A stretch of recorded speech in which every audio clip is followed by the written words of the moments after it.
네, 어제 말씀은 성만찬에 대한 그 의미를 훼손시키는 그 고린도 교회 성만찬에 관한 말씀이었고요. 오늘은 5월 26일 목요일 말씀인데요. 고린도전서 11장 27절에서 34절까지 말씀입니다. 내용은 성만찬의 바른 기준을 따라서 행하라. 그렇지 않으면 주의 몸에 죄를 범함으로 징계를 받는다라는 말씀입니다. 네, 하나님 말씀 우리 함께 읽겠습니다. 시작. 그러므로 누구든지 주의 떡이나 잔을 합당하지 않게 먹고 마시는 자는 주의 몸과 피에 대하여 죄를 짓는 것이니라. 사람이 자기를 살피고 그 후에야 이 떡을 먹고 이 잔을 마실지니 주의 몸을 분별하지 못하고 먹고 마시는 자는 자기의 죄를 먹고 마시는 것이니라. 그러므로 너희 중에 약한 자와 병든 자가 많고 잠자는 자도 적지 아니하니 우리가 우리를 살폈으면 판단을 받지 아니하려니와 우리가 판단을 받는 것은 주께 징계를 받는 것이니 이는 우리로 세상과 함께 정죄함을 받지 않게 하려 하심이라. 그런즉 내 형제들아 먹으러 모일 때에 서로 기다리라. 만일 누구든지 시장하거든 집에서 먹을지니 이는 너희의 모임이 판단받는 모임이 되지 않게 하려 함이라. 그 밖의 일들은 내가 언제든지 갈 때에 바로 잡으리라. 아멘. 이제 오늘 본문 말씀의 내용이 바로 어떻게 하나님이 바른 성찬의 기준이 뭔가, 성찬 예식을 할 때 어떤 기준을 따라서 이제 그 성찬에 임해야 되는지에 관한 말씀입니다. 음, 그러므로 누구든지 주의 떡이나 잔을 합당하지 않게 먹고 마시는 자는 주의 몸과 피에 대하여 죄를 짓는 것이니라 그랬습니다. 주의 떡과 잔이 뭡니까? 성찬 그 음식이죠. 성찬. 예, 그 포도주와 떡, 빵. 근데 이것을 합당하지 않게 먹고 마시는 그 애가 있다라는 거예요. 그러면 합당하게 마신다. 합당하게 먹고 마신다는 게 뭐냐? 그러니까 그 바른 기준, 성찬 예식에 참여하는 바른 기준. 이 본문에는 나와 있지 않지만 예수님의 그 떡과 포도주는 예수님의 몸과 그 피로써 예수님의 생명을 의미한다 그랬죠. 그래서 이것을 성찬을 명령하신 이유는 그 의미를 생각하고 그것을 그 기념하라 그랬죠. 그러니까 성찬에 합당하게 먹는 것을 먼저 보겠습니다. 여기서는 합당하지 않게 먹고 마시는 자라 그랬는데 이제 반대로 합당하게 먹고 마시는 것이 무엇인가? 예. 첫째, 감사하고 예수님이 우리에게 생명 주셔서 우리 죄를 사하여 주심에 대해서 감사하면서 기념하는 거죠. 예수님의 생명, 예수님의 살과 피를 기념하면서 감사하고 기념하면서 참여해야 돼요. 그 다음에 회개할 것이 있으면 그 회개를 하고 자신을 돌아보고 특별히 이제 주님과 연합함이 그 성찬의 의미라 그랬잖아요. 주님과 연합함 없이 주님의 뜻에 합당한 삶 없이 살았는지 이것을 돌아보고 그런 주님과 연합함, 지체와 연합함 없이 사는 것이 생각이 나면 그것을 회개하고 돌이켜야 되겠죠. 그러니까 주님과 연합하지 못한 삶, 공동체와 연합하지 못한 그러한 삶이 비춰지면 거기서 이제 회개하고 참여를 해야 되겠죠. 그러니까 성찬의 유익함이 바로 그거죠. 자기 자신을 살피는 거. 그 다음에 지체들을 사랑하고 배려한, 그러니까 그 주님 그 지체들과 연합함이죠. 연합함. 그러니까 지체들을 사랑하고 배려함. 이게 바로 그 삶이 있어야 되고. 그 다음에 이 떡과 잔은 예수님의 몸과 피라는 것, 피를 상징한다라는 그 깨닫는 지식, 깨달은 지식. 그러니까 예수님의 몸과 피를 먹고 마신다는 그런 개념으로 이제 그것을 인식하면서 참여해야 된다는 거죠. 성찬에. 예. 그래서 성찬은요, 하나님이 우리에게 은혜를 주는, 은혜를 베푸시는 통로죠. 여러분, 성찬 예식을 정말 이 기준대로 참여했을 때 하나님의 은혜가 많이 임해요.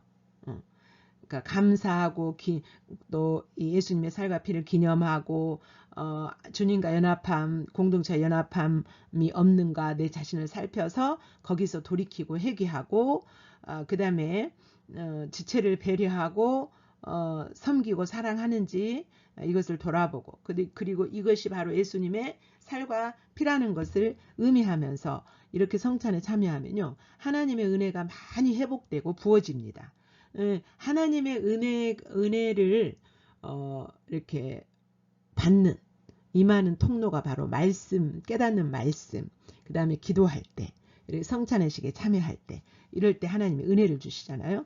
그러나 반대로 합당하지 않게 먹고 마실 때는 예수님의 몸과 피에 대하여 죄를 짓는 거예요. 예수님의 몸, 예수님의 살과 피에 대한 내가 예를 들어서 모욕을 주었다든가 수치스럽게 했다든가 이런 죄와 똑같은 죄를 짓는 것이라는 거죠. 이 성찬에 합당하지 않게 성찬에 참여했을 때는요.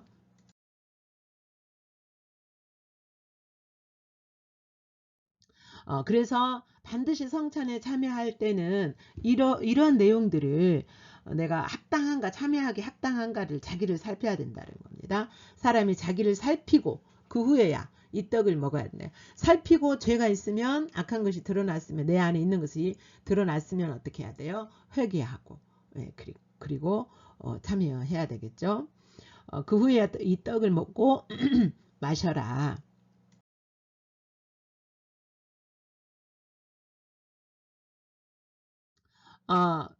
그러나 29절 주의 몸을 분별하지 못하고 먹고 마시는 자는 자기의 죄를 자기가 먹고 마시는 거죠.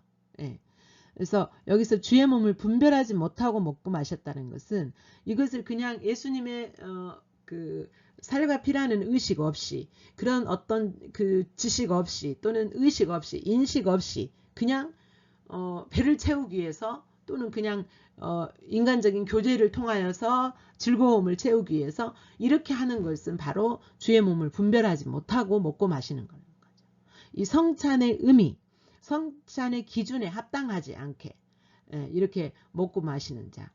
그리고 성찬인데 분명히 성만찬인데 그런 의식 없이 이렇게 먹고 마시면 자기의 죄를 자기가 먹고 마시는 거예요. 그래서 그렇게 참여한 자들 중에 30절 약한 자와 병든 자가 많고 잠자는 자도 적지 아니하니, 여기서 약한 자라는 것은 영적으로 점점 무감각해지고 이 예수님의 생명과 예수님의 살과 피와 그 다음에 예수님과 연합이라든가 이 모든 것들, 이런 그 십자가에서 죽으신 예수님의 그 복음의 진리가 점점 희미해지고 무디어져서 영적으로 약해지고 결국은 그래서 병이 들게 되고, 여기서 잠자는 자도 적지 않다 그랬어요. 잠자는 자는 죽은 자죠. 죽은 자.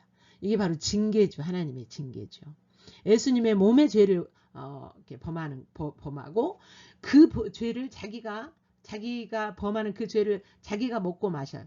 그래서 이게 돌이키지 않고 계속 이 상태로 가는 사람들 중에 약한 자, 병든 자가 많고 잠자는 자도 적지 아니하니 그 하나님의 징계가 있으시다는 거죠. 이렇게 함부로 성만찬에 그러니까 예수님이 성만찬을 명령하신 의도가 있었잖아요. 아까 합당하게 하는 그것을 통하여서 우리의 영육이 주님 앞에서 거룩하게 되어지는 그것이 바로 성찬의 예수님의 목적이었어요. 네. 예수님의 심판이 있습니다. 우리가 31절 우리가 우리를 살폈으면 판단을 받지 아니하려니와 여기서 판단은 징계입니다. 아까 약한 자, 병든 자, 죽은 자. 우리가 우리를 살피고 성찬에 참여했다면 이런 징계는 받지 아니하려니와 우리가 판단받는 것은 이것을 판단, 징계 받는 것은 주께 징계를 받는 것이니 이는 우리로 세상과 함께 정죄함을 받지 않게 하려 함이라. 마지막 때 예수님이 재림 때 예수님이 하시는 그 심판은 영원한 심판이죠. 영원한 심판.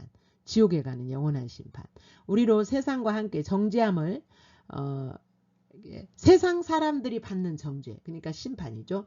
그 죄에 그렇게 되어지지 않도록 하나님께서 징계하셔서 이렇게 돌이키게 하시는. 그러나 징계하는데 계속 그리 간다면 이제 죽음에까지, 육체의 죽음에까지 이르게 되겠지요.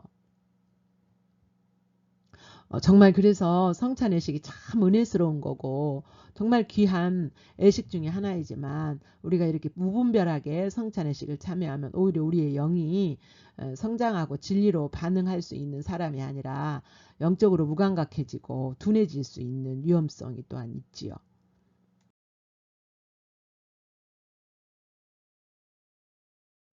예, 하나님 말씀 다시 한번 읽겠습니다. 시작. 그러므로 누구든지 주의 떡이나 잔을 합당하지 않게 먹고 마시는 자는 주의 몸과 피에 대하여 죄를 짓는 것이니라. 사람이 자기를 살피고 그 후에야 이 떡을 먹고 이 잔을 마실지니 주의 몸을 분별하지 못하고 먹고 마시는 자는 자기의 죄를 먹고 마시는 것이니라. 그러므로 너희 중에 약한 자와 병든 자가 많고 잠자는 자도 적지 아니하니 우리가 우리를 살폈으면 판단을 받지 아니하려니와 우리가 판단을 받는 것은 주께 징계를 받는 것이니 이는 우리로 세상과 함께 정죄함을 받지 않게 하려 하심이라. 그런즉 내 형제들아 먹으러 모일 때 서로 기다리라. 만일 누구든지 시장하거든 집에서 먹을지니 이는 너희의 모임이 판단받는 모임이 되지 않게 하려 함이라. 그 밖의 일들은 내가 언제든지 갈 때에 바로 잡으리라. 아멘.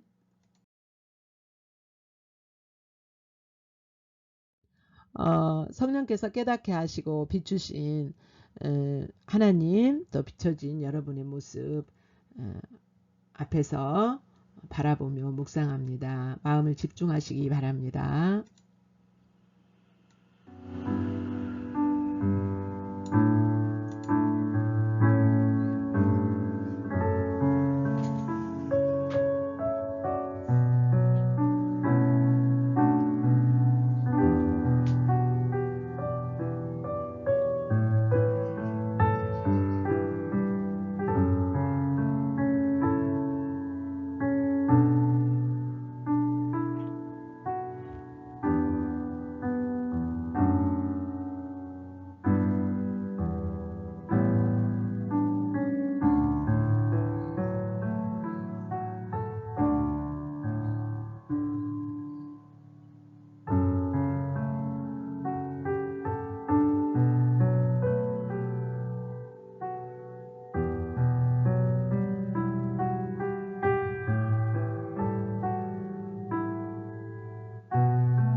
이제 묵상 가운데 만난 주님 앞에서 여러분의 반응을 기록하시며 묵상하십니다.